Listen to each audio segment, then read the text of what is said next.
man was killed in Baltimore. We'll have the latest. And also, the death toll continues to rise in Nepal, where the 7.8 magnitude earthquake devastated the country. And the Rock Church has a new outreach program with a theatrical twist. We'll have the details. And also, the Chargers have some new additions. Find out who the Bolts picked up from the NFL draft coming up in sports.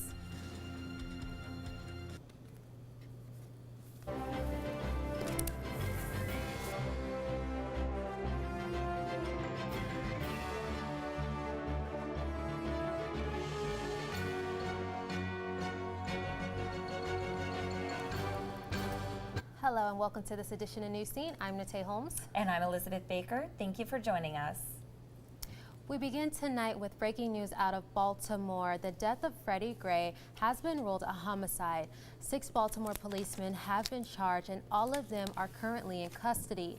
Baltimore Mayor Stephanie Rawlings Blake ordered the city's police commander to immediately suspend all of the officers. Baltimore State Prosecutor Marilyn Mosby concludes that Gray died after suffering a severe neck injury while being transported in a police van. Despite Mr. Gray's obvious and recognized need for medical assistance, Officer Goodson, in a grossly negligent manner, chose to respond to the 1600 block of West North Avenue with Mr. Gray still unsecured by a seatbelt in the wagon without rendering to or summoning medical assistance for Mr. Gray.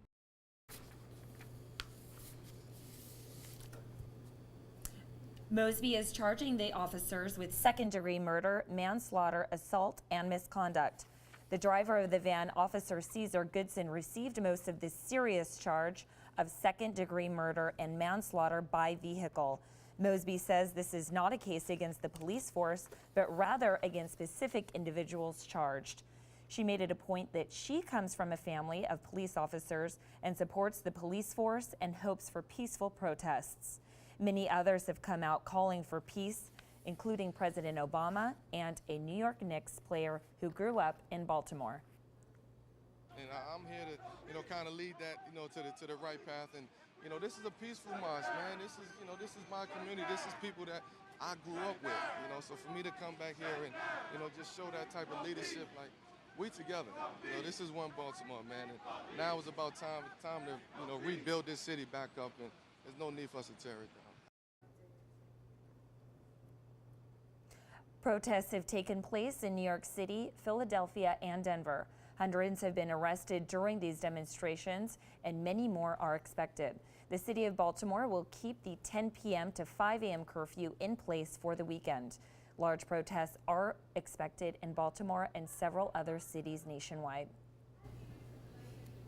This being the latest sting of police brutality cases is bringing, actually let's go to this next story. This week marks the 23 years in the LA riots erupted violently in Southern California. It was ignited after 4 LA police officers were acquitted in the brutal beating of Rodney King. A video showed King being struck 50 times by 4 white members of LAPD. More than 50 people were killed in the riots, 2,000 were injured, and more than 3,000 buildings were damaged. Now, more than 20 years later, communities across the nation are still fighting to have their voice heard. And relief efforts are underway in Nepal after that deadly earthquake. The death toll has reached over 62,000, with about 1,400 injured and thousands still unaccounted for. Today, members of the Scripps Health Medical Response Team are headed to Nepal with medicine and relief supplies. The 5 members left around 10 this morning. They'll be there for 21 days. This is the only medical team from San Diego County Health System going to Nepal. And a warning today for people wanting to help victims of the Nepal earthquake. Donors should take steps to ensure funds are going to help survivors. Experts say to be cautious of anyone asking for credit cards or bank account numbers. Be suspicious of any organizations reluctant to provide program information, and never make cash donations. You can visit the Better Business Bureau and check organizations at give.org. The mass graves believed to be the remains of 32 immigrants from Myanmar and Bangladesh have been discovered. Graves found in an abandoned camp have been confirmed by senior officials. Thousands of migrants from Myanmar and Bangladesh make the Delhi trip looking for a better life in Thailand. On Tuesday, Indonesia executed 8 convicted drug smugglers, including 2 members of Australia's Bali Nine. Australian ambassador of Indonesia called the executions cruel and unnecessary, stating the Australian prisoners had been rehabilitated after a decade in prison. The Indonesian president shrugged off the diplomatic recall, telling reporters that their legal sovereignty must be respected. Among the executed were 4 Nigerians, 1 Indonesian, and a Brazilian who was believed to be mentally ill. The Airborne Corps has suspended all operations following the deaths of 2 paratroopers this Thursday. 27-year-old specialist Nicholas Roberts died during a tight tactical jump in Northern California. A separate incident at Fort Polk, Louisiana took the life of 19-year-old Private Joshua Phillips earlier this month.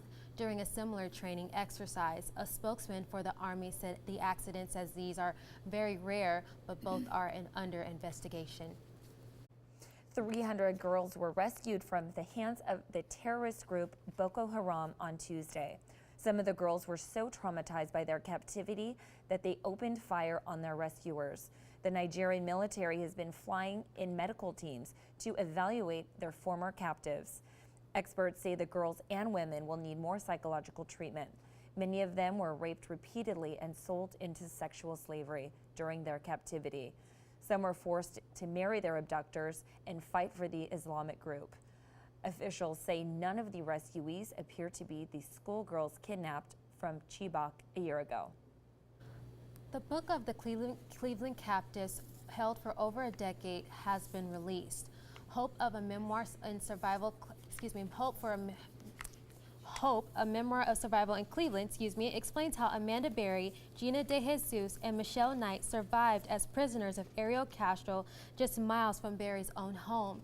Castro abducted the then minors dating back to 2002, forcing the girls to do sexual acts and abuse them over a 10-year period.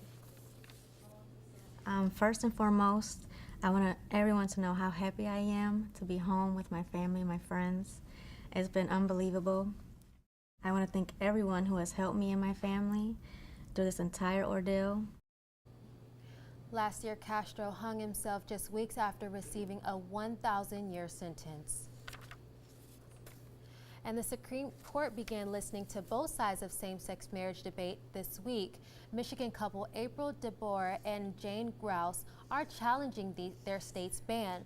Last March, a U.S. District Court judge ruled the ban unconstitutional, but an appeals court voted to uphold it.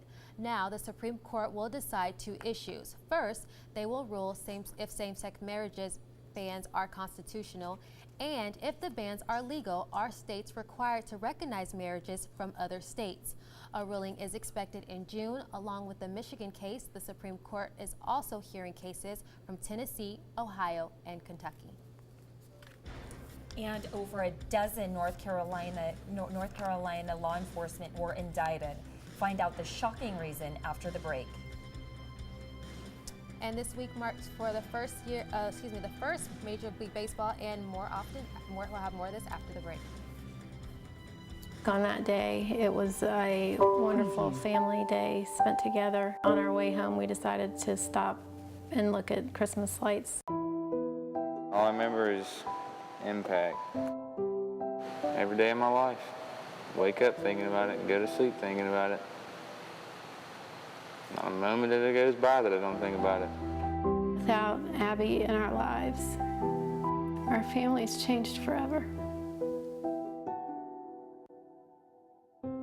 I want to make a plea to anyone that gets in a car that they pay complete attention to what they are doing and do not let themselves get distracted in any way, so that this doesn't happen to another family and they do not have to endure the pain that we have.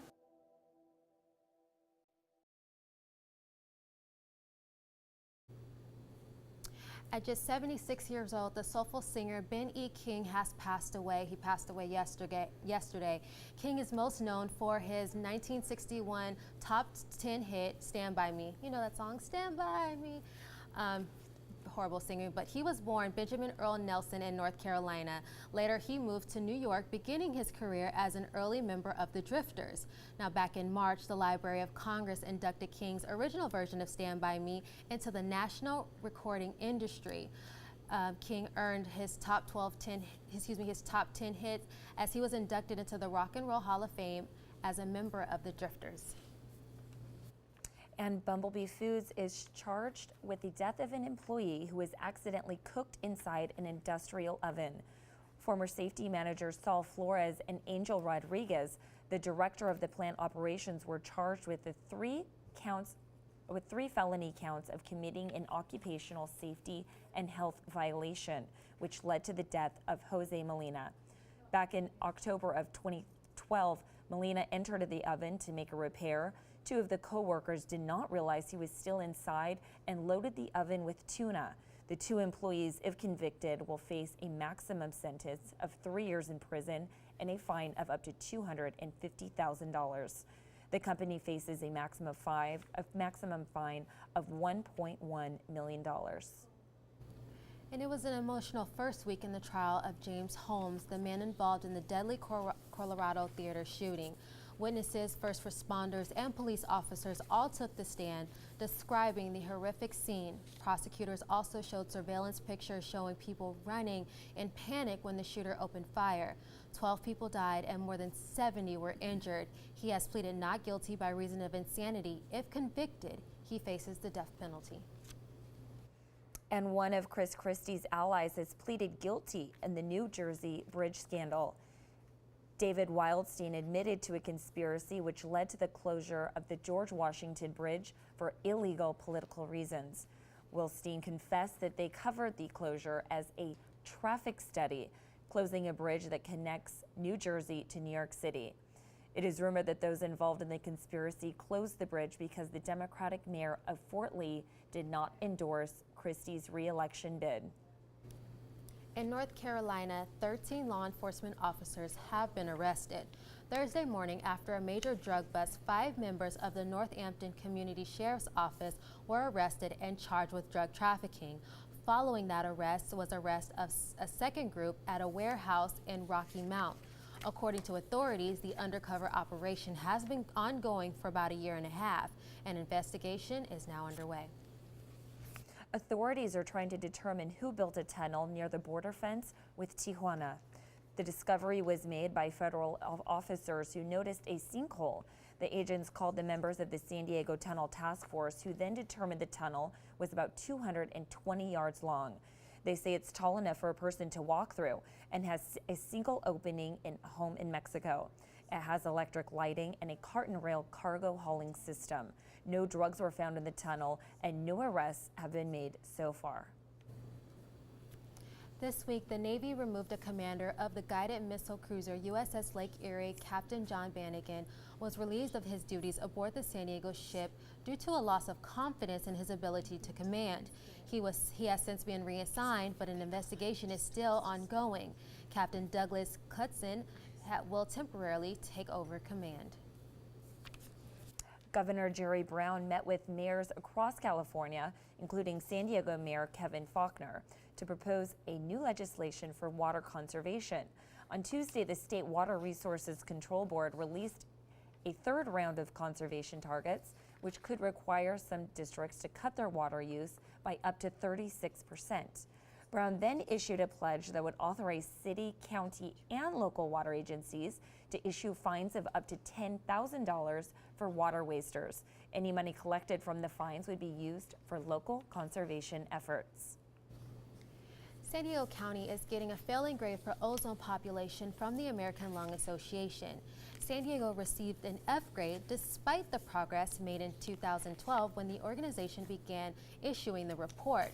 The number of unhealthy ozone days dropped from 80 in 2000 to 9 this year. The Los Angeles, Long Beach, Riverside region was declared the most polluted zone this year. The cleanest ozone cities are Bellingham, Washington, and Bend, Oregon. An especially unique team in North County is inspiring families with disabled children to step up to the plate and dream of a home run. Bree Stimson has the story. It's softball season in Vista. Good job, Mariana, run a second, run. And these kids are playing in a very special league. We have a 16-year-old daughter now with developmental disabilities, and we couldn't find sports for her in our area, and she really loves softball, so we got her talked to Vista Girls Softball, and we got it started here. Faye-Jean Barber started the Spirit League, welcoming kids with special needs. Several years later, both players and parents are feeling the benefits. Oh my gosh, he is doing amazing. He absolutely loves it. He looks forward to it every Saturday. He wants to practice it on other days that we're not here. Since Faye-Jean started the Spirit League 3 years ago, it's become more than a softball team for the players. It's become about confidence, team building, and having fun. Any kid loves to be on a sports team.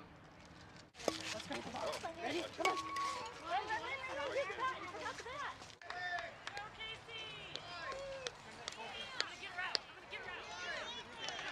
One, two, three.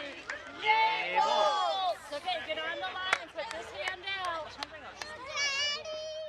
Bree Stimson, reporting for Newscene. The Vista Spirit League welcomes all children with disabilities from ages 4 to 20. Sign-ups for next season begin in November. So it looks like the big fight we've all been waiting for is finally going to happen tomorrow night. Huh, Janae? Indeed it is, Elizabeth, but I'll save that topic for a little later. The Orioles home team of Baltimore hosted the Chicago White Sox this week, and for the first time in MLB history, there were no fans in the stands. Camden Yards was only open to media members, scouts, and ballpark staff.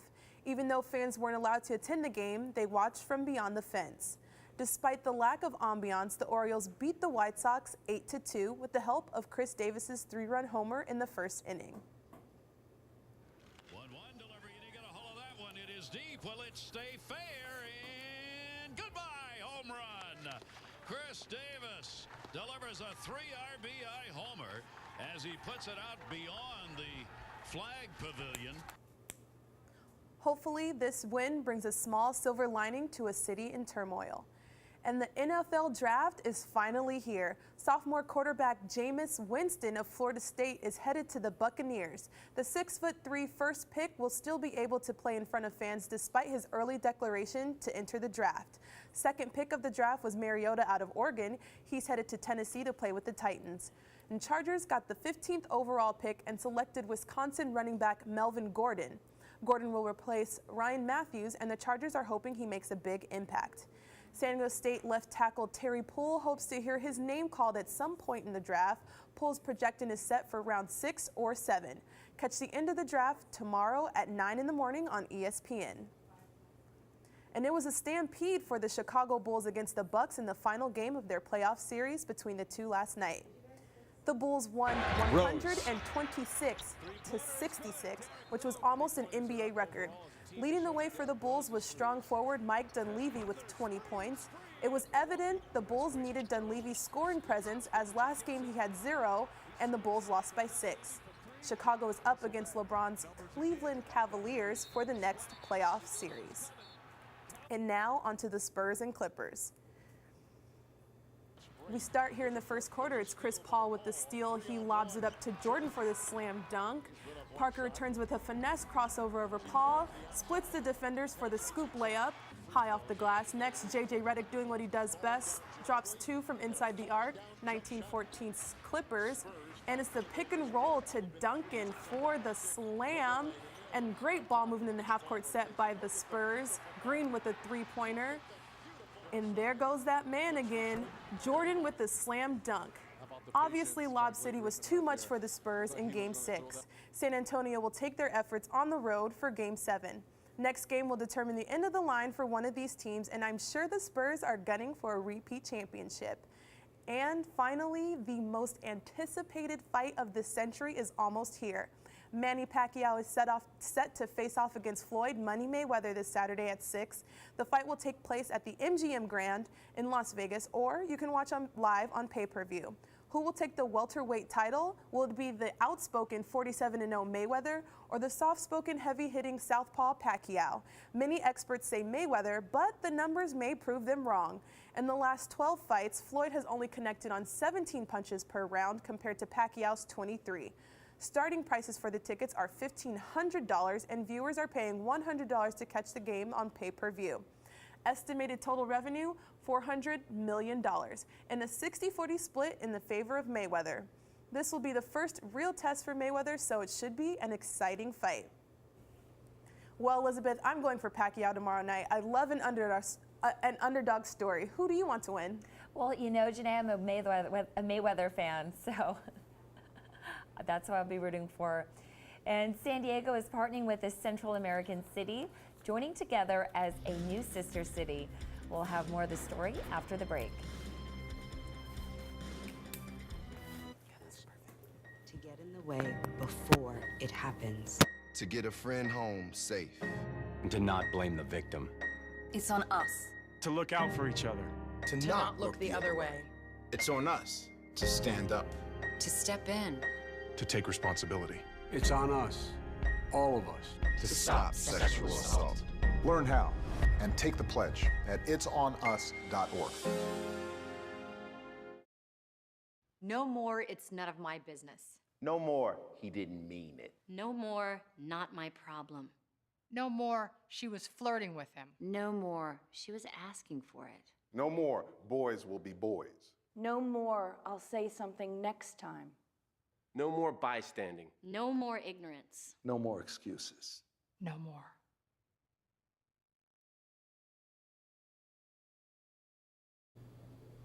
The Rock Church has more than 200 ministries, but there is a truly unique program that is inspiring kids through the use of puppets and love. The best part of coming to this place is that there is a new way to teach God's Word, and kids love to come to this place because of the great programs they have. One of them, the Puppets Ministry. Well, what's your question? Well, why can't I be good and obey God all the time? The Puppets Ministry is composed of volunteers who love God, have passion for acting, and are eager to share His Word. Shelby Rose is part of this team. There's quite a few things that I enjoy about the puppet ministry. One is I get to utilize my voiceover skills and improvisation with the puppets. I love our team.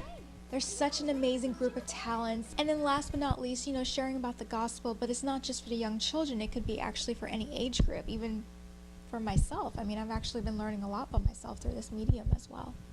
The Puppets Ministry is expanding, and soon they will start Puppets en Español. If you are interested in being part of this team, you can go to the Rock Church website for more information. I really hope this inspires someone to be a part of our ministry as well. When you hear it from us, there is... This is Gabriela Fernandez reporting. The puppet ministry has quickly become a favorite among families that visit the Rock Church. You can find more on their website. Again, that's sdrock.com. And San Diego has a long friendly history with Panama, but a new event is on the horizon which might benefit our local economy. Abtin Mohammadi has the story.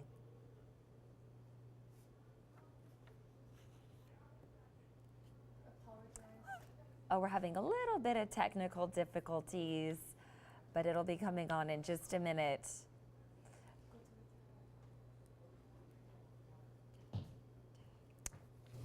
Oh, okay. Oh, Ford, go to Ford recall. Alrighty. Sorry for those technical difficulties. Let's get to this next story. Ford is issuing a recall of 3 different models this week, totaling nearly a million cars. The biggest of the recall is the Ford Fusion due to a latch that can cause a door to fly open without warning. 3 accidents have already been reported because of this problem.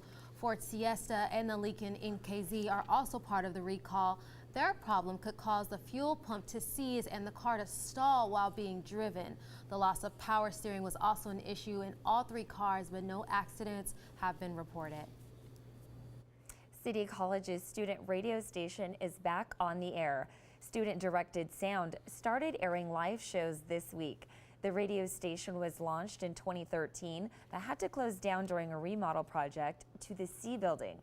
The station is now broadcasting 24 hours a day from their studios, utilizing state-of-the-art digital equipment, including new soundboards, touchscreen monitors, and new microphones. To listen, visit sdsradio.org and click the Listen Live link. A heads up for San Diego City College students who are planning on graduating this May. The deadline to register for the ceremony is May 15th. Graduation will take place on May 22nd at the Oregon Pavilion in Balboa Park. A Chicano graduation is also happening on May 16th, and all graduating students are welcome. The ceremony and reception will take place at Centro Cultural de la Raza in Balboa Park. You can register online at citychicanograduation.blogspot.com.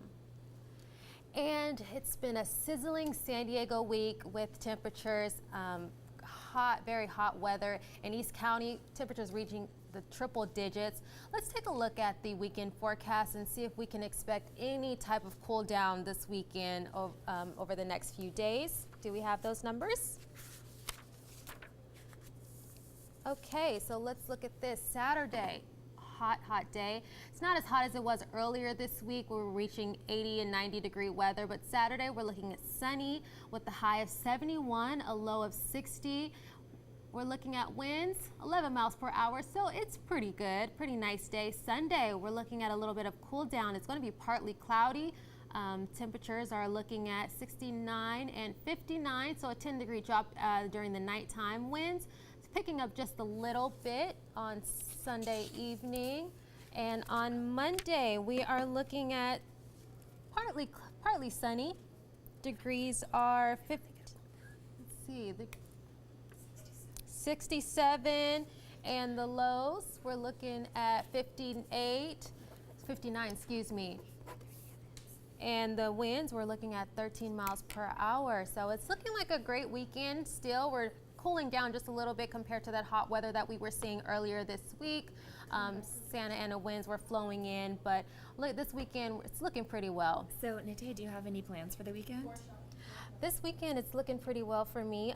Tomorrow I have a cousin whose birthday party. She's coming in from out of town. We're celebrating her birthday, and then obviously tomorrow night the Mayweather fight. Watching that with my family. So. Okay. Well, have a great weekend. I'm Elizabeth Baker. Thank you so much for joining us. And I'm Nate Holmes. Have a great weekend.